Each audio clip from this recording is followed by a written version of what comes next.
প্রথম যে গুরুত্বপূর্ণ খবর সেটি হলো দখলদার দেশটির ভেতরে ব্যাপক আকারে ইরানের অ্যাটাক চলছে। বলা হচ্ছে এ যাবৎকালে সবচেয়ে বড় আঘাতগুলো এখন চলছে। কোথায়, কোথায় আঘাত সেটা জানাবো। পাশাপাশি যুক্তরাষ্ট্রের প্রেসিডেন্ট ডোনাল্ড ট্রাম্প বিশ্বের কাছে এবার সাহায্য চাইলেন। তবে কি তার ইরানের কাছে পরাজয় হয়ে গেছে যে তিনি বিশ্বের দরবারে সাহায্য চাইলেন? ব্রিটেন, চায়না, জাপান সহ বেশ কিছু দেশ আমেরিকার ডাকে কি জবাব দিল সেটা জানাবো আপনাদের। আরব আমিরাত এবং জর্দানে মার্কিন স্বার্থ সংশ্লিষ্ট কার্যালয়গুলো, অফিস, বাণিজ্যিক প্রতিষ্ঠান থেকে শুরু করে সব রকম প্রতিষ্ঠানের তালিকা প্রকাশ করে দিল ইরান, এবং এই তালিকা ধরে এখন অ্যাটাকের কাজ শুরু হবে। পাশাপাশি সেই চায়না প্রফেসর তিনি ইরান আমেরিকার যুদ্ধের আরো কিছু আপডেট দিলেন, যার বক্তব্য অনুসারেই আমরা দেখছি যে যুদ্ধ এগিয়ে চলছে বা তার ভবিষ্যৎবাণীর সাথে অনেক কিছু মিলে যাচ্ছে। এবং আমেরিকা ইরানের মধ্যে যুদ্ধবিরতির সকল আনুষ্ঠানিকতা বাতিল হয়ে এই যুদ্ধ কি তৃতীয় বিশ্বযুদ্ধের দিকে যাচ্ছে, এই বিষয়ে আপনাদের সংক্ষিপ্ত আলোচনা করব। প্রিয় দর্শক, প্রথমে সেই আলোচনা দিয়ে শুরু করতে চাই।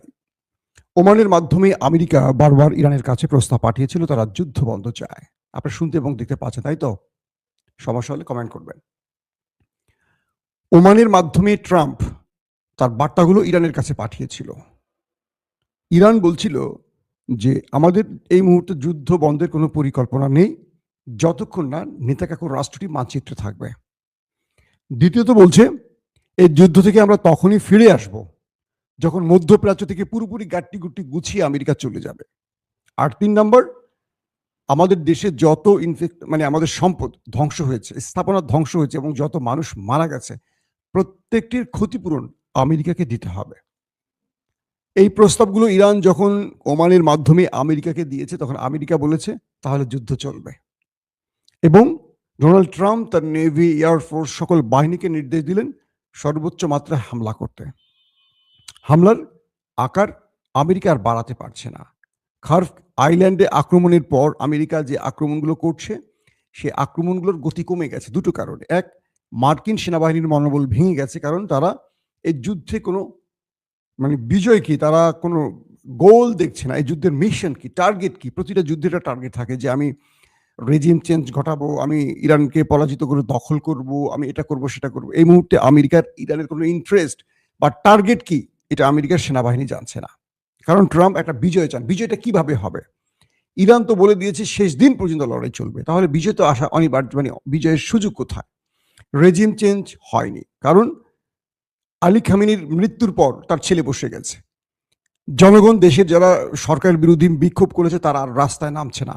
তার মানে তারা আমেরিকা ইসরায়েলের পরিকল্পনা বুঝে গেছে যে তারা এই রাষ্ট্রটাকে ধ্বংস করতে এসছে। তার মানে সেখানেও ট্রাম্প ব্যর্থ।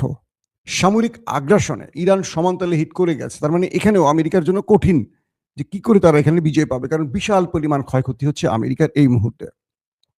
তো এই সিচুয়েশনে যুদ্ধটা শেষ পর্যন্ত তৃতীয় বিশ্বযুদ্ধের দিকে যায় কিনা, এটা নিয়ে এখন আলোচনা আসছে, যেটা চায়না প্রফেসর, যার কথা আমি বলেছিলাম যে তিনি 3টা ভবিষ্যৎবাণী করেছিলেন।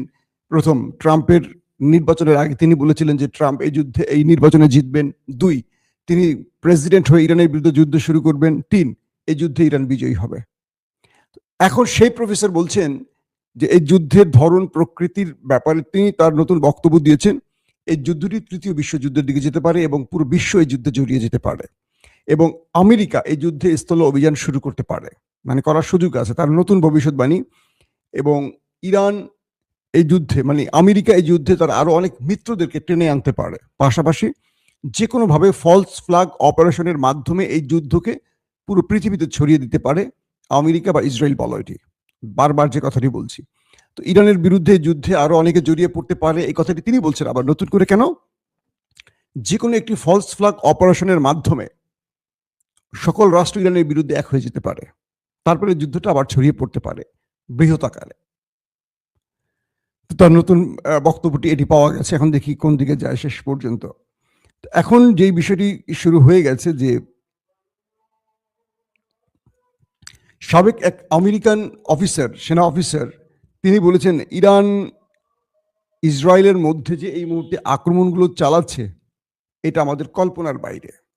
এবং ইরান যে কাজটি করছে, এই কাজটি আমেরিকা এবং ইসরায়েলের তাবৎ মাথাওয়ালা জেনারেলরা কি আগে বোঝেন নাই? একজন মার্কিন সাবেক আমেরিকান সেনা অফিসার বলছেন, ইরান প্রথমে আমেরিকা এবং ইসরায়েলের ডিফেন্স সিস্টেমকে ধ্বংস করেছে, প্রতিরক্ষা ব্যবস্থা ভেঙে ফেলেছে, টাওয়ার সিস্টেম ধ্বংস করেছে, প্রতিরক্ষা শুধু নয়, রাডার সিস্টেম ধ্বংস করেছে।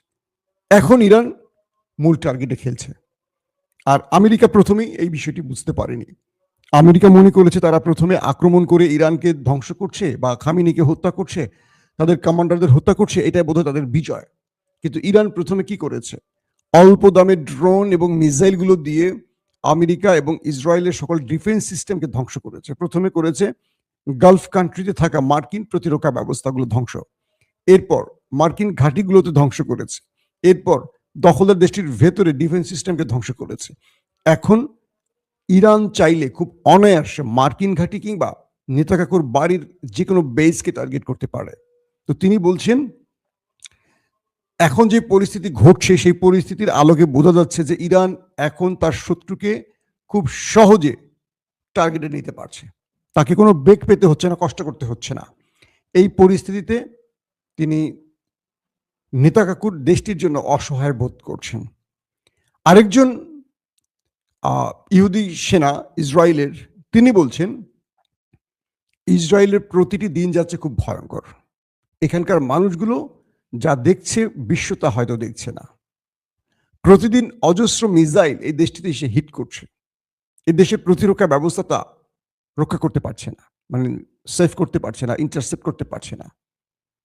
তিনি বলছেন আগামী দিনটা এই দেশের জন্য, ওই নেতাকাকুর দেশের কথা বলছেন, খুব ভয়ঙ্কর বার্তা আসতে যাচ্ছে। বুঝতে পারছেন? আসেন তারপরের গুরুত্বপূর্ণ খবরটি কি। গতকালকে কুদস দিবসের পর থেমে থেমে খামেনি বাহিনী ওই দেশটি নেতাকাকুর বাড়িতে ব্যাপক অ্যাটাক চালিয়েছে এবং বলা হচ্ছে যে তাদের প্যাট্রিয়ট, আয়রন ডোম, অ্যারো, তাদের থার্ড সকল সিস্টেম এই মুহূর্তে মুখ থুবড়ে পড়েছে। এখন ইরান যে অ্যাটাকগুলো করছে, এই অ্যাটাকগুলো তাদের মূল সামরিক স্থাপনার মূল শক্তিকে ভেঙে চুরমার করে দিচ্ছে। কিছু আরাবিয়ান আউটলেট বলছে ইরান কালকে একাধিক ক্লাস্টার বোমা হিট করেছে। এক একটা ক্লাস্টার বোমা যখন ইসরায়েলের আকাশে ঢোকে, তাদের ইন্টারসেপ্ট মিসাইলগুলো সেই মিসাইলটাকে হিট করার আগে সেখান থেকে শত শত ওয়ারহেড বেরিয়ে আসে, যেগুলো একটা ইন্টারসেপ্ট হয় না, এবং এগুলো 15-20 কিলোমিটার অঞ্চল জুড়ে হিট করে।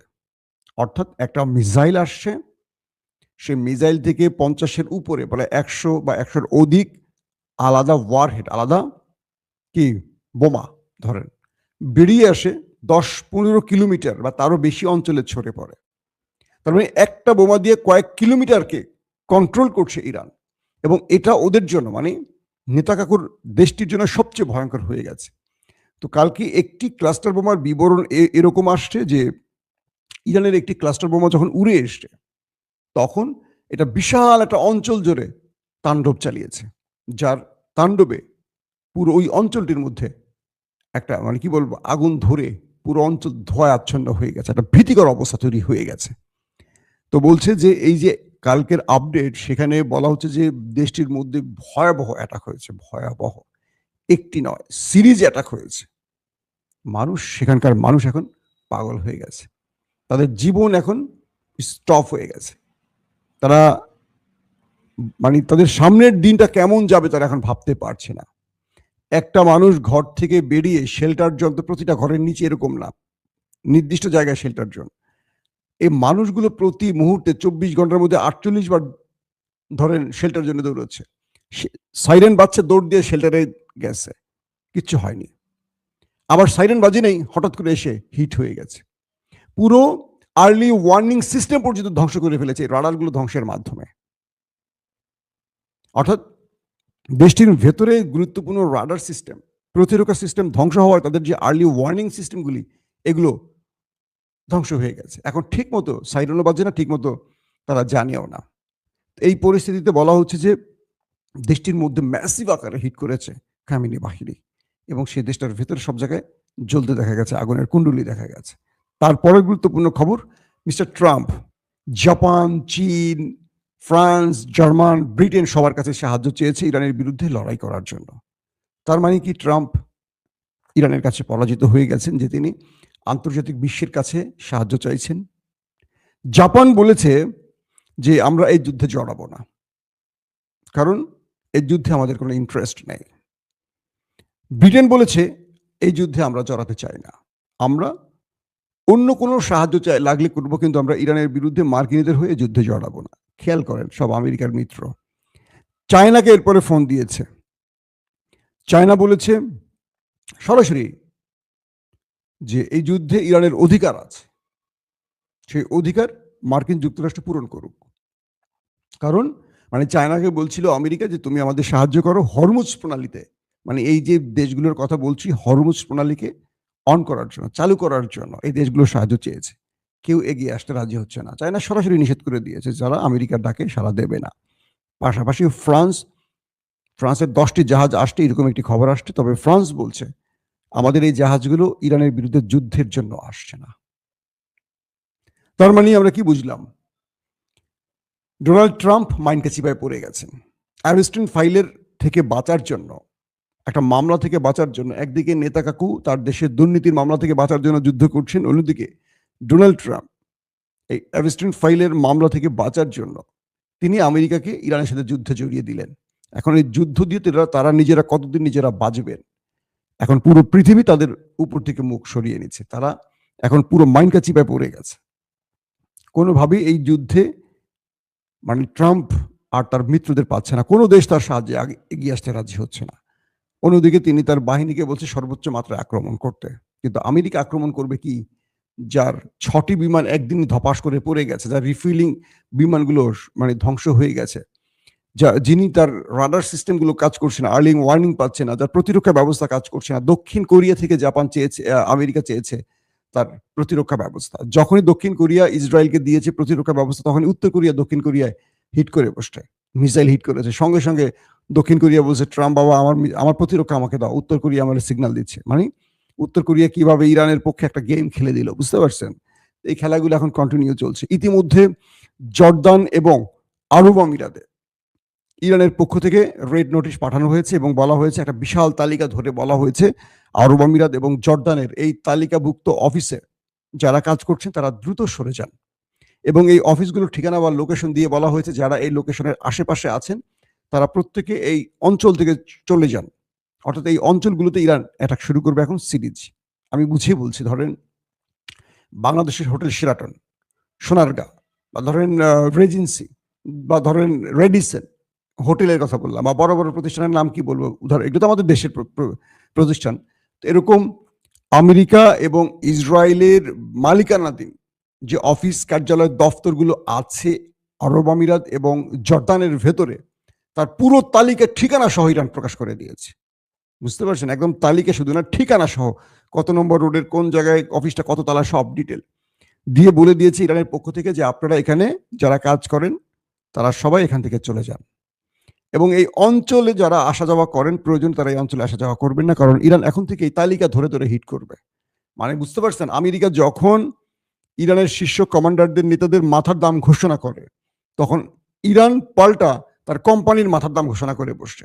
অর্থাৎ আরব আমিরাত এবং জর্দানে থাকা প্রয়োজনে গালফ কান্ট্রির বাকি যে দেশগুলো আছে আরবের, সেখানে ওই তালিকা প্রকাশ করবে ইরান, এমনটি জানিয়েছে। তার মানে ইরান এখন আসলে ফাইনাল গেমটি খেলছে, আমেরিকাকে অর্থনৈতিকভাবে পঙ্গু করতে চাইছে। ইরান বলতেছে আমি তো মরছি, তোরে নিয়ে মরবো, এবার তুই বাঁচবি না, তুই আমার মারতে আসছিস, তো আমি মরবো, তোরে নিয়ে মরবো। ওই যে দুই বন্ধু আর কি, শত্রুতা বাড়ছে, তো একজন আরেকজনের পুকুরে ডুবাইতে নিয়ে মেলে ফেলবো আর কি, ডুবাইয়া। তো একজন করছে কি, তাদের পুকুরের মধ্যে চাপ দিয়ে ধরে রাখছে, শালা তুই ডুবে মর। ওই বন্ধু চিন্তা করছে আমাকে তো ডুবাই মারবো, ও করছে ঠ্যাং ধরে আরো নিচে গভীরে চলে গেছে। এখন যে চাপ দিবে সেটাও দেখছে কি আমার তো নিয়ে ঢুকে গেছে পানির মধ্যে, এখন সে কি বাসা ধরে লাফালাফি করে। তো নিচের বন্ধু বলতেছে আমি শুধু একলা মরবো না, তোরে নিয়ে মরবো। তো ইরানের কাজ হলো তুমি আমাকে শেষ করবা করো, তোমাকে নিয়ে আমি শেষ হব, আমি তোমার কিছু অবশিষ্ট রাখবো না। এই অবস্থা এখন আমেরিকা এবং ইরানের। দর্শক, বিদায় নিচ্ছি এখন থেকে, মানে এখনকার সময়ের জন্য ইনশাআল্লাহ ইফতার আগে বা ইফতারের পরে যদি আরো ব্রেকিং খবর পাই, হাজির হয়ে যাব। সে পর্যন্ত ভালো থাকবেন, আমাদের জন্য দোয়া করবেন। ফেসবুক এবং ইউটিউবে একটু বেশি, বেশি শেয়ার করবেন। এই খবরগুলো একটু বুঝছেন তো? আর বাকিটা বলতে চাই না। ফেসবুকে একটু ফলো বাড়ান, ইউটিউবে একটু সাবস্ক্রাইব বাড়ান, কমেন্ট একটু বেশি করে করেন। আল্লাহ হাফেজ। ওপেন দাইস মানে সত্যকে সত্য বলা, মিথ্যেকে মিথ্যে বলা। আমরা শোনা কথা নয়, চোখে যা দেখি তাই বলি।